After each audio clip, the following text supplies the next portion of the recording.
Hello and welcome back to another episode.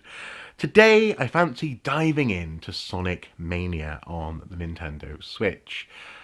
A game that gets an awful lot right, not least an instant bit of nostalgia, certainly for me, in the shape of this. Wait for it. The original Mega Drive Sega Sting, you might call it, from the first Sonic the Hedgehog game. And then it follows it up with this, something very reminiscent of those classic Sonic the Hedgehog experiences, in particular Sonic the Hedgehog 2 and Sonic & Knuckles. This game takes the best of those 2D Sonic experiences and presents them in an irresistible collection. I'm going to go for Mania mode, I think. Keep it simple, go with this one. Speaking of Sonic the Hedgehog 2, straight out of that game. And also actually Sonic & Knuckles, actually, the opening of Sonic & Knuckles. The music is just feels plucked straight from those games, although I'm pretty sure quite a bit of it has been originally Chaos Emerald.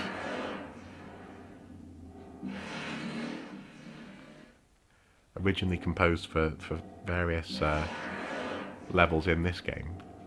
And look at this, they drop you straight into Green Hill Zone. Just how perfect is this game as a Sonic fan? Especially considering this was my first console game. This is the game that came with my first home console, Sonic the Hedgehog. I was one of those Sonic the Hedgehog players that always tried to get as many rings as possible, so I'd be doing lots of stopping and going back and forward a lot. Used to irritate my brother quite a bit, actually, because he would want to just go as fast as possible. Go fast! But oddly enough, I kind of like exploring Sonic stages within the time loads, of course, you know. I'm not a total heathen. But this game really is revisiting the best of those original experiences and then adding to them with what modern consoles can do. In many respects, this is the Sonic game that I remember wishing for, more or less, when I was at uni, when I got back into computer games after a university sort of blitz of work. I started playing in my third year a bit more regularly the Wii and the Xbox 360. I remember thinking, just imagine what the power of these consoles could do with those excellent 2D side-scrolling experiences. That's exactly what they've delivered here. A crisp, recognisable, but also not irritating. You know, I'm pretty sure you can. I love these as well. I love the these chaos levels we got to sort of catch up with a robot, but I've never. Well, I'm often not quite good enough. Come on, gotta get as much of this blue stuff as possible. This is very reminiscent of I suppose the chaos levels in Sonic the Hedgehog 2 again, where you're on chunks of rock, often sort of planets turning with increasingly speed, rapidly left and right. Also, I appreciate that the model here for Sonic is very reminiscent of the was it Sonic? Oh, what was it called? Sonic R Racing? Sonic. In a previous episode, I talked about an issue of Sega Saturn magazine that I got because it had an exploration of the Resident Evil game, but in that there was Sonic R Racers or Racing. I think a game that was never released. I might be wrong with that. I don't know, but the game model looked very much like this. Special stage. I don't think I got there. Got the stone. Oh dear. I also love that the graphics walks that very same line that the Mega Drive did in terms of potentially causing epilepsy. Lots of flashing. But it's the authentic experience. To be fair, actually, more complex graphics in modern consoles can be just as bad.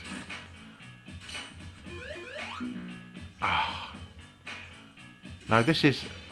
Now, one of my first videos on this channel was actually all about my love-hate relationship with the first boss in Green Hill Zone, and for some reason I could never quite figure him out. Is this guy going to be similar? Okay. Right, so you just hit the one that's not glowing red, you know? Simple. Stay in the corner maybe, avoid the swinging. Yeah, there we go. Oh, no, no, no, no, no, no. Oh, I need a ring, I need a ring. Ah, yes. Oh, go away, you big orange spiky basketball. There we go. Whew.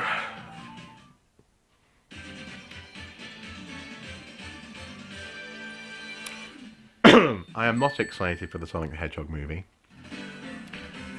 based on the most recent trailer, but they very quickly said that they were going to fix the design of Sonic to be a bit more like this guy, or maybe like, you know, the Sonic in the Dreamcast games, for example, that kind of Sonic the Hedgehog, which will be fine by me.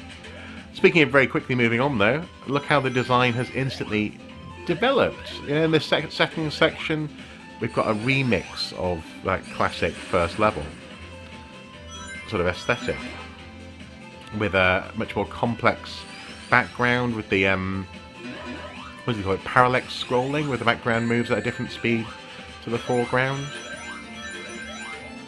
Creates a sense of movement and speed that actually is a trick that is used in anime as well.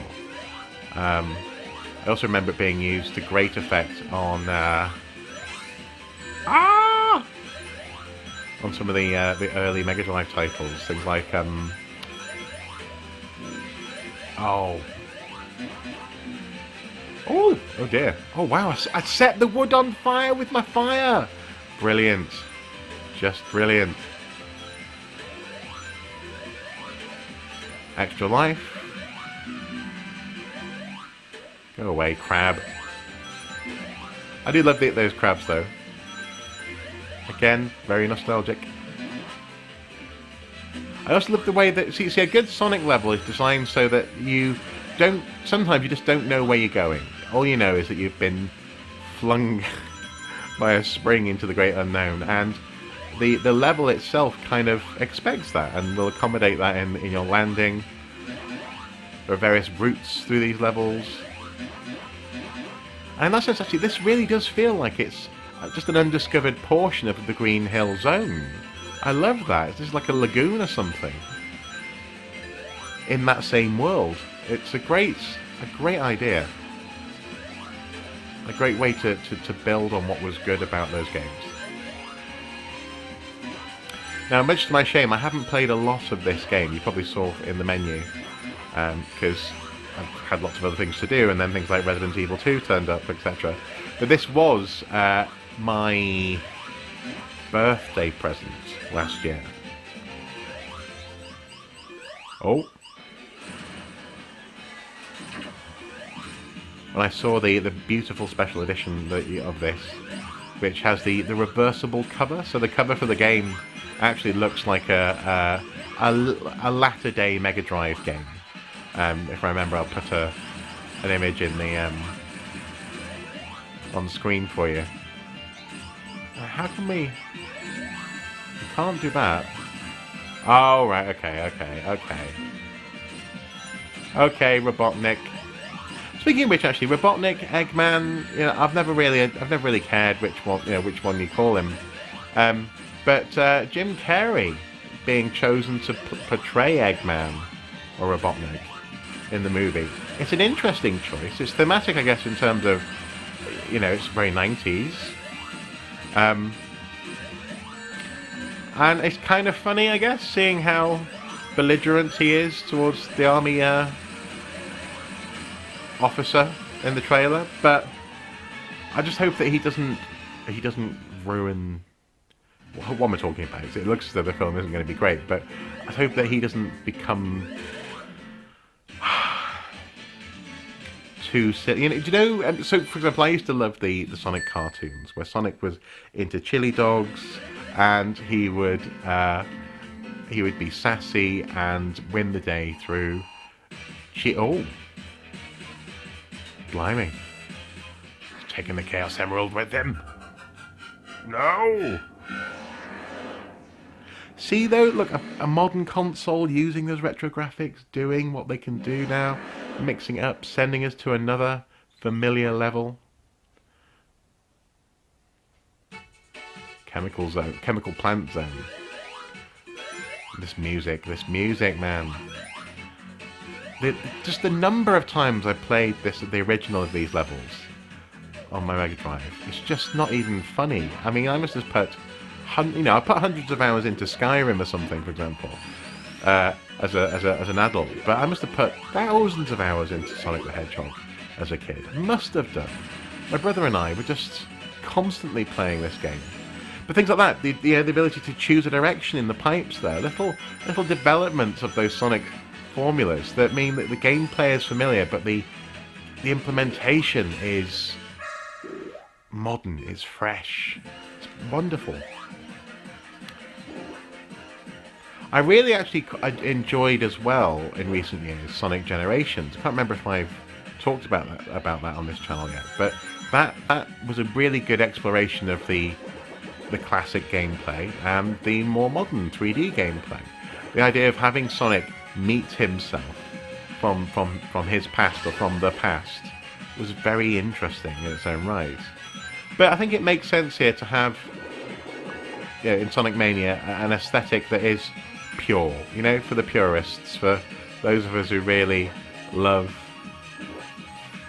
it. I really did love it.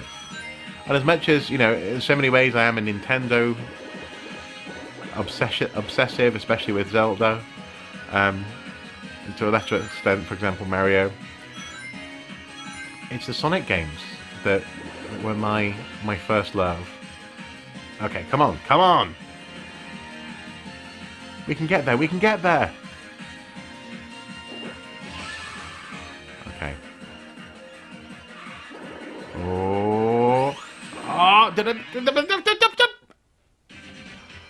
Yes! Sonic got a Chaos Emerald.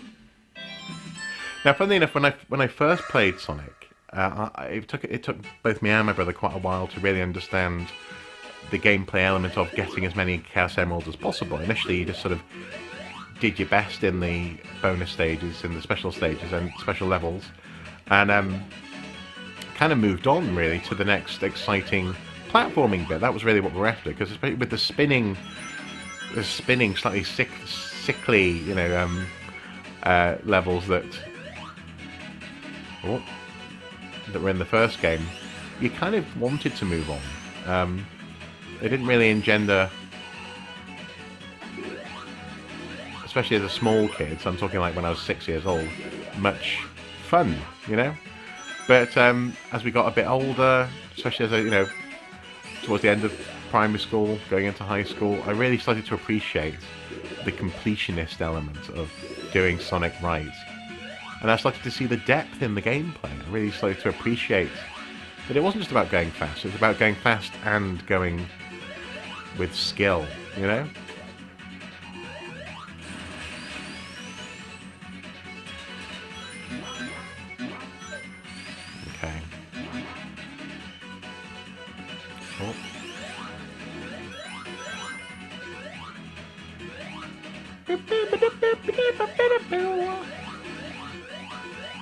Oh, no. I'm also happy that Tails seems to be a little less irritating than in Sonic 2. Ah!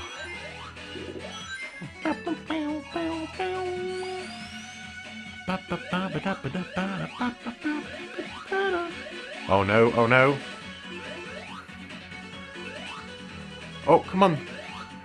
Oh no! No, I'm going the wrong way! I'm going the wrong way! Okay, just don't panic. Just stand on this block. It'll take you up. Come on. Up we go. Oh, thank goodness for that. Oh no! There we go. Oh!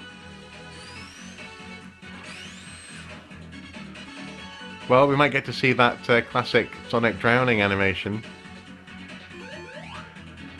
which always used to terrify me, especially in some of those later underwater. Oh yeah, that music always used to scare me. Okay. So, okay, don't go fast. Go well. Oh. There we go. There we go. Oh, you...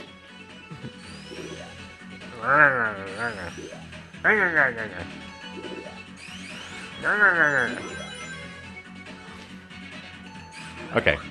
No, oh. I'm gonna drown. I'm just gonna drown, aren't I? Come on. Oh, come on. Come on, don't panic. You've got 5, 4... Even though the music really doesn't help you not panic. Oh, no, no, no. 2, 1, 1. Oh. Double drown.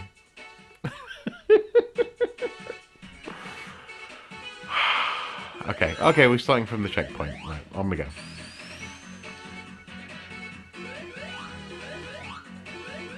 Oh, no.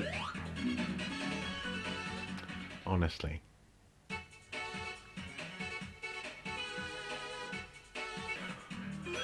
Okay.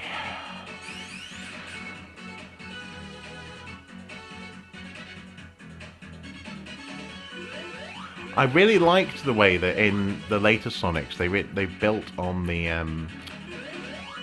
the powers that he would get from the... I always used to think of them as TVs, but I suppose they're computer monitors that he would smash to get hold of them. And so initially it was fairly simple stuff, like the sparkling stars and the simple shields. But I did like the fact that you ended up with fire, and there was a magnetic one, I believe, that would draw rings towards you. Okay, wait for the panels. There we go. There we go. There we go. That's more like it. And so the inventiveness in those continue in this game. There are a couple of new and exciting elements, such as, for example, the way that a fire bubble will set wood on fire, for example, in Green Hill Zone. There's not much risk of that happening here. Let go! Thank you, Tails. Thank you. See, Tails is a useful ally. Go away, Spider McGee. Right. Okay, cool. And spin. Oh.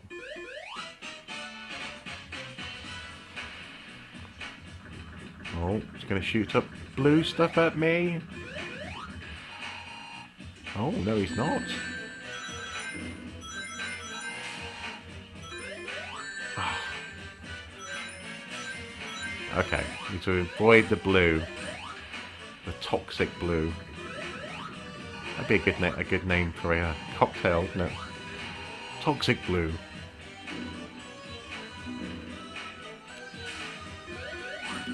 Yeah!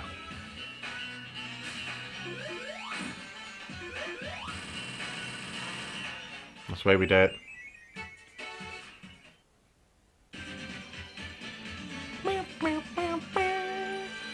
And the joy that comes with that music as well. Unbridled. Act 2, so we're going to go into a slightly remixed example then. Oh, that's very clever. Oh, that's so clever. I don't even mind that I'm slightly stuck. Okay, so we have these syringes that change the nature of what's in the... So you're mixing chemicals. You're stuck to something there. You're bouncing on blue's jelly. Beautiful. A beautiful... Again, modern console with a couple, game developers with a couple of decades worth of thinking about this stuff under their belt. That's very nice though. Mixing the chemicals. I don't think that was a feature in the original. I certainly don't remember it being. So the light blue is a bit bouncy. step on the syringe.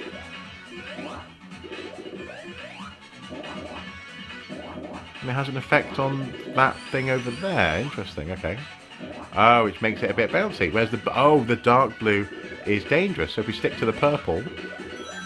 Nice.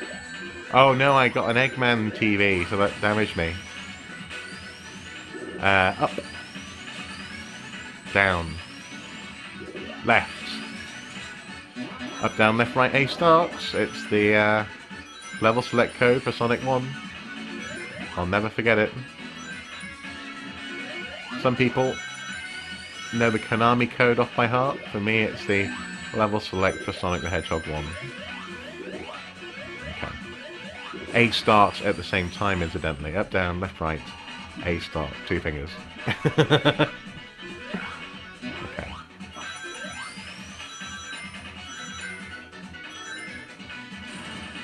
The great thing as well with these TVs, you don't get that slightly disturbing headache that I certainly used to get playing Sonic the Hedgehog. Maybe just because I played a bit too close to the old TVs. I would get very close. Oh, the bubble, the double helix, I like that. Oh, okay. Change to green and double bouncy. Just a joy. Sheer Sonic joy. You can absolutely see why so many people praised this game. But also, so weird that this came off the, off the same run that, well, probably not the same team, hopefully, but the same company that brought us Sonic Boom. And also, well, frankly, bringing us that Sonic the Hedgehog movie. Come on, Purple, will you? Ow. Okay.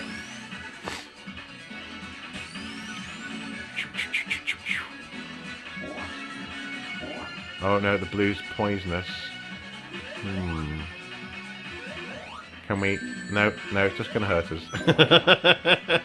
Nope, that did not work. It did not work. Can we use the flat? Yeah, cool. So green.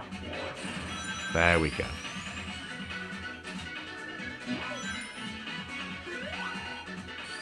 God, I love this game. And also the fact that this is portable on the Switch. I mean, I am very much enjoying my PlayStation 4, obviously. Resident Evil 2, Spider-Man, Red Dead Redemption 2 now. The Mean Bean Machine! Yes! Oh, I had this game, the Mean Bean Machine, on well, this isn't quite the Mean Bean Machine, but it's very similar.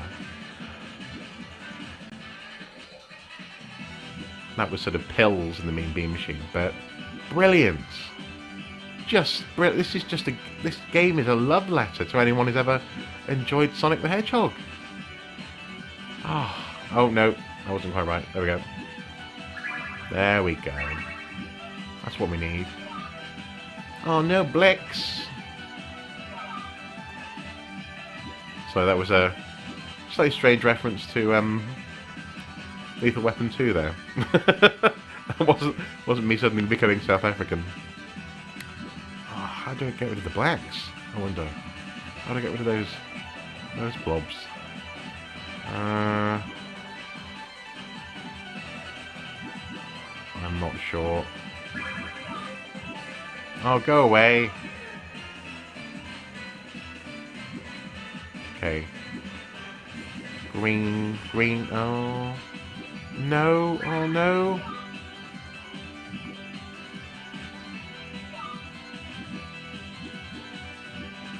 Oh, I lost. What a fantastic idea for a boss, though. Brilliant. Honestly. Game over? Oh. Humbug.